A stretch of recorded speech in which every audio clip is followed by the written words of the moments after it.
Sveiki, mano brangus bičiuliai. Tai ir kągi, šiandien vėl bandysiu improvizuoti. Ką aš šiandien darysiu? Tai yra putpelės, vienas kiek musyčių. Matot, laukia kieme viską gaminu. Tai, reiškia, taip, čia yra putpelytės. Putpelės yra iš ūkininko nupirktos, o sparneliai tai yra patys nuostabiausi sparneliai, kokius aš mačiau. Čia vėlgi vienas mano iš užsakovų, kuriam aš gaminu savo produkciją, augina vištukės, broilerinės vištukės, mėsinės, kaip jos vadinamos. Tai va matot, kokie sparnai. Tokių sparnų tikrai nei Lidle, nei Rimi, nei Maksimoj, jeigu jie nepyksta, nenusipirksite. O sparnai tai, čia nežinau, sakyčiau, kalakuto sparnas. Va mano ranka, va sparnas. Na ir ką jūs manote? Šiandien eksperimentuosim, o mes eksperimentuosime ir bandysime rūkyti mūsų naujoje pagamintoje rūkykloje, kaip matot. Tas putpelės, va, aš jau užkūriau. Grotelės paruoštos, dūmai eina, bet aš dabar pradžioje užkūriau žulinės sausas malkas, o po to dėsiu vyšnes. Prieš rūkydamas aš vakar padariau tam tikrą marinadą. Marinadas buvo toks. 1 litrui vandens dėjau, taip aš užklosiu, nes matot, karšta yra, musės puola. Aš nenoriu, kad pato mes valgytumėm su musėms apdergtom jų negerais dalykėliais. Na, va, uždengiau. Tai vat, ką norėjau pasakyti, reiškia, 1 litrų vandenį aš dėjau 2 šaukštus druskos, 1 šaukštą medaus, 1 lazdelę cinamono, 2 žvaigždynažius, arbatinį šaukštelį kvapiųjų pipirų, arbatinį šaukštelį juodųjų pipirų. Tuomet dėjau dar 1 apelsiną supjaušiau riekutėm irgi ir lauro lapą dar įdėjau ir, tiesa, ir dar 3-4 skilteles česnako. Viską į puodą 1 litrų vandens, aišku, čia buvo pas mane daugiau padaryti, bet aš sakau santykį. Ir užviriau. Paviriau kažkur tai 10 minučių, išjungiau ir daviau ataušti iki kambario temperatūros. Kada viskas ataušo, aišku, nuploviau sparnelius, putpelės susitvarkiau, šuoliau ir užmirkiau. Pastačiau šaldytuvą 1 parai. Tai vat šitie sparneliai ir putpelytės buvo sumarinuotos ir buvo savo vonelėje šaldytuve 1 parą lygiai. Na kągi, dabar eisim po truputėlį žiūrėti, kaip ten su to malkom. Ir jeigu ką, dėsim mūsų šlapę vyšnę. Tarp kitko, irgi mano geras bičiulis Kristijonas parūpino vyšnėm, nes kadangi aš mėgstu rūkyti ir dešras rūkau, tai dabar turiu malkų nemažai. Kągi, einu aš prie savo rūkyklos. Tai, kiek malkų mes turime prisidėję. Na ir kągi, aš dabar turbūt paimsiu va, kaip matote, šlapę vyšnę. Ir einu tada prie mūsų rūkyklos. Taip. Ir žiūrėsim, ką mes ten turim ir kaip ten kūrenasi. Jo, 2. Užteks kol kas pradžiai 2 vyšnių. Taip. Ir einam pasižiūrę. Taip, kūrenasi ąžuolas pas mus įsidėgi gerai. Nes matot, kadangi šlapia vyšnė negali paskui nedegti. O dabar mes dedam vieną ir kitą. Ir to užtenka. Durelės uždarom ir tegu savo biškį oro duodam. Na štai, per kaminą dūmai eina, viskas tvarkoj. Temperatūra pas mus jau 180 laipsnių, kaip matote. Čia irgi dūmai eina, tiesioginės ugnies nėra, na kągi. Bandysim dėti sparnelius. Dar vienas momentas, tam, kad mėsytė nepriliptų mums prie grotelių, aš išpurškiu su aliejum grotelės ir tuomet tada tikrai pas mus neprilips. Na va, o dabar sudėsime sparnelius ir mūsų putpelytės.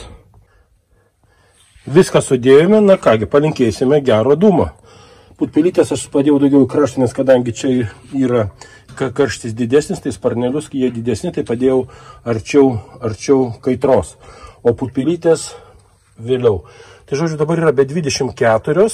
Tai žiūrėsime, per kiek laiko pradės keisti spalvą ir kiek laiko mums čia reikės ir būtinai siekim temperatūrą bei malkas. Praėjo lygiai valanda, temperatūra 150, kaip matote. Na ir pažiūrim, ką mes čia turim. Wow! O kvapai kokie!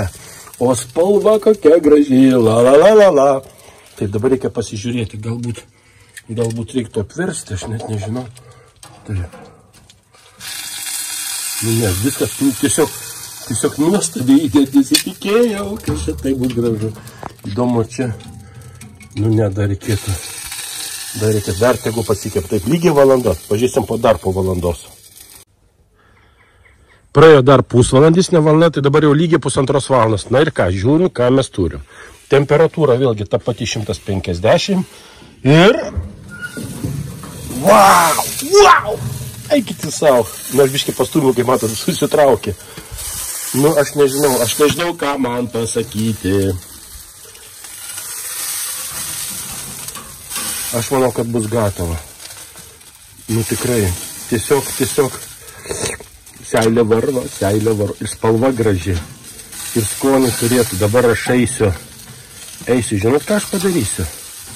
Aš dabar va atversiu dar iki paskutinį kartą. Jo. Nu, duokit rūkyklą. Kapitališkai gera. Jos sparnelį irgi kokie sunkus. Netgi sunkiai apsiverčia. Taip. Ir dabar aš dar palauksiu 10 minučių, malkų daugiau nebedėsiu. Viskas. Jo, uždengiu dar 10, kokių 15 minučių. Ir aš dabar eisiu skintis. Pažiūrėkit savo nuostabius pomidoriukus išaugintus. La. Pažiūrėkit kokie. Užtenka kiek čia? 1, 2, 3, 4, 5. Mums šeimai tikrai užtenka 7 va tokių krūmelių. Pasižiūrėkit kokie. Bombos. Tiesiog bombos. Žinot, kaip malonot, auga prie namų pomidorai, mūsų rūkyklėlė. Tada nusiskini pomidoriuką, paimi sparniuką arba putpelytę ir eini skanauti.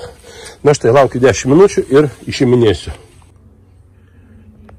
Įsidėjau pomidoriukų, kaip ir minėjau, ir įsidėjau patį daugiausiai apkepusi sparnelį. Na ką, skanaujam.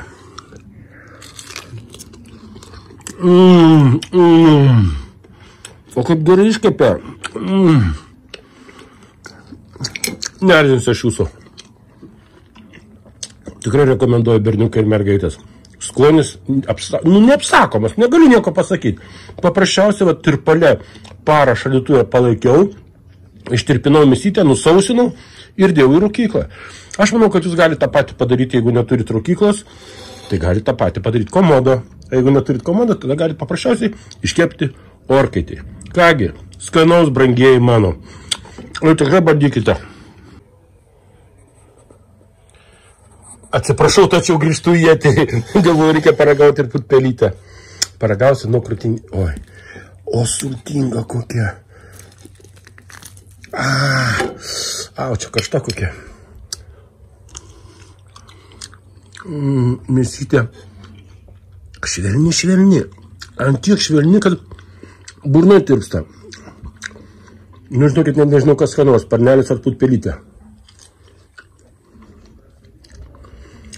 Žinokit, gal putpelytė vis dėlto skanau. O sparnelis savo, matot, sparneliai, vištieną mes esam pripratę prie vištienos. O čia vis dėlto, kaip pasakyti, putpelytė visiškai kitokia. Labai skanu. Labai skanu. Taip, kad dar sykį pasikartosiu. Improvizuokite, nebijokite iššūkių ir tikrai bus viskas ok.